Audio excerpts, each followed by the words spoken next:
Ahmedabad CN વિદ્યાલય booth પર અવ્યવસ્થાથી લોકોમાં નારાજગી જોવા મળી। મતદાન માટે આવેલા લોકોએ રોષ ઠાલવ્યો। અશક્ત વ્યક્તિ કે દિવ્યાંગો માટે કોઈ વ્યવસ્થા ન કરી હોવાના આક્ષેપ મતદારોએ લગાવ્યા છે। કયા બૂથ પર મત આપવો તેની પણ યોગ્ય માહિતી નથી આપવામાં આવી રહી।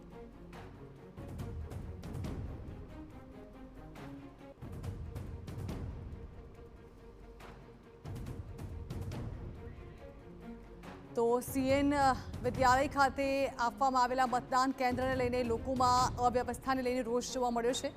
लोकोना आक्षेपो छे के कोई सरखी माहिती पण नथी आपवामां आवी रही।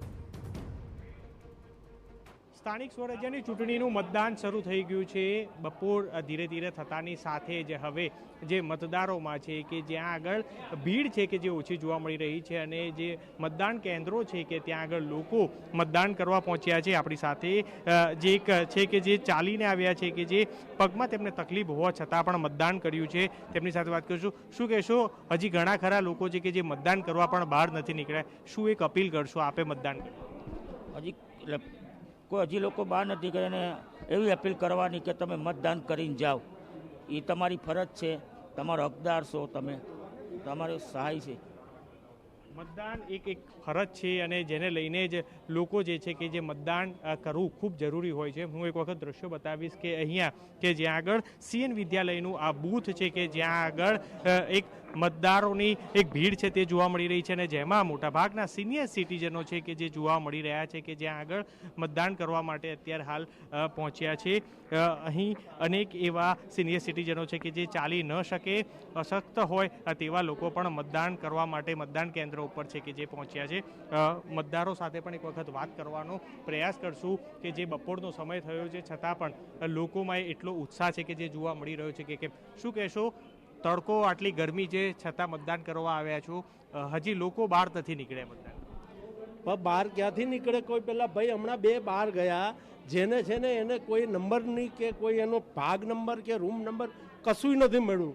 એ કે અમને કશું મળતું નથી, તમે વોટ કઈ રીતે આપીએ? તો એની કોઈ જવાબદારી કોઈની બને છે કે નહીં? ભ્રષ્ટાચાર કરવો, ટેક્સ લેવું, બરાબર એ જ કાર્ય છે બધાનું। આ જે કાંઈ વિકાસ છે એ તો ટેક્સ અને છે ને ટેક્સના કારણે છે અને ટેકનોલોજીના કારણે। આપ શું કહેશો, આપનો મતાધિકારનો ઉપયોગ કરવા આવ્યા?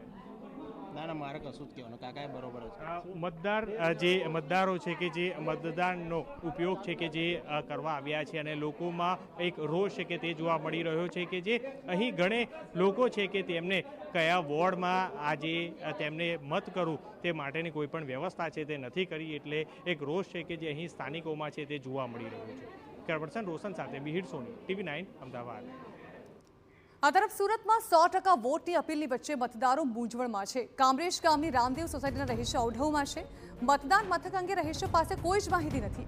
કયા બૂથ પર જઈને મતદાન કરવું તેની ખબર જ નથી સ્થાનિકોને। રામદેવ સોસાયટીના 400 જેટલા મતદાર મતદાનથી વંચિત છે। રાજકીય પક્ષો કે વહીવટી તંત્રએ તેઓને સ્લીપ જ નથી આપી। સૂત્રોચ્ચાર કરી તંત્રની બેદરકારી સામે સ્થાનિકોએ આક્રોશ વ્યક્ત કર્યો છે।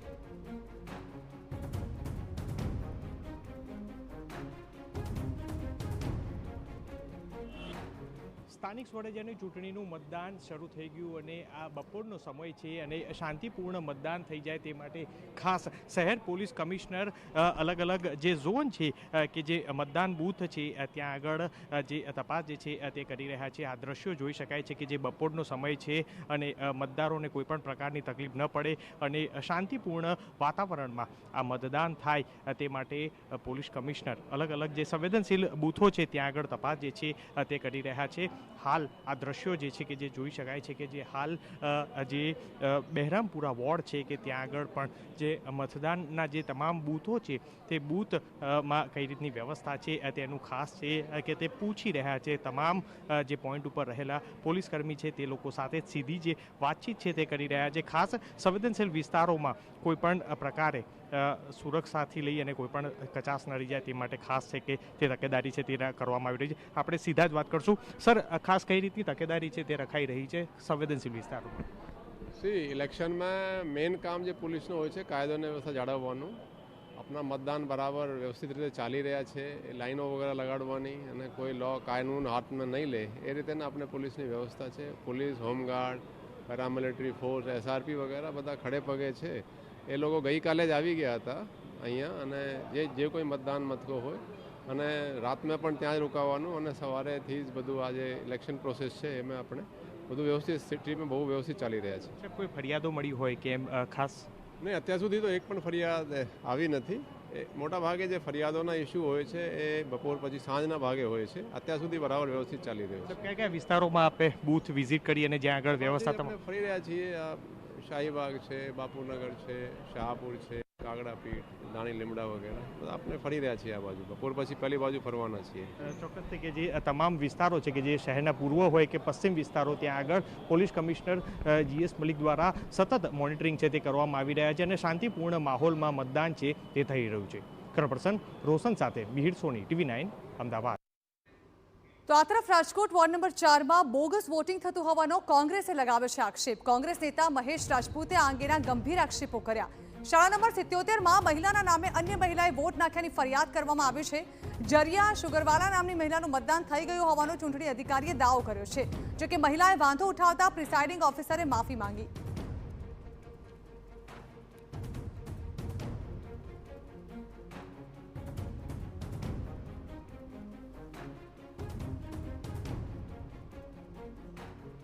મથક 16ની અંદર ન્યાના મતદાર જરીનાબેન મનસુરભાઈ સુગરવાલા છે, એમનો મત સવારમાં પડી ગયો.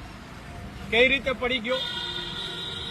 તો આપણે જાણીએ છીએ કે આ ફૂટી ગયેલા અધિકારીઓ માત્ર સરકારના કહેવા ઉપર ચાલી રહ્યા છે ત્યારે આ મતદાન પડે. બાકી જે વ્યક્તિ મતદાન કરવા આવી એની પાસે આઈડી કાર્ડ ચેક કરવામાં ન આવ્યું હોય તો જ એ મતદાન કરી શક્યું હોય. એટલે આ ફૂટેલા અધિકારીઓ વિરુદ્ધ ચૂંટણી પંચ શું પગલાં લેશે, સરકાર શું પગલાં રહેશે તે હું જાણવા માંગુ છું. આ ફેસબુકની અંદર હું મારા આ ઓડિયોની સાથે વિડીયોની સાથે હું એ જે અધિકારી છે એની પાસે જે જરીનાબેન ફરિયાદ કરે છે અને અધિકારી માફી માંગે છે એ પણ વિડીયો આપણે શેર કરું છું. અને આ લોકોએ જોયું બરોબર. હું બ્રાહ્મણ છું, બરોબર. કોઈ પ્રશ્ન નથી. તો હવે શું આનો રસ્તો શું કરવો છે? સુપ્રત મત દઈ દઈ કે શું કરવું ઠાકર? આવી ભૂલ થાય તો અમારે શું કરવાનું? તમારી વાત સાચી. હું માફી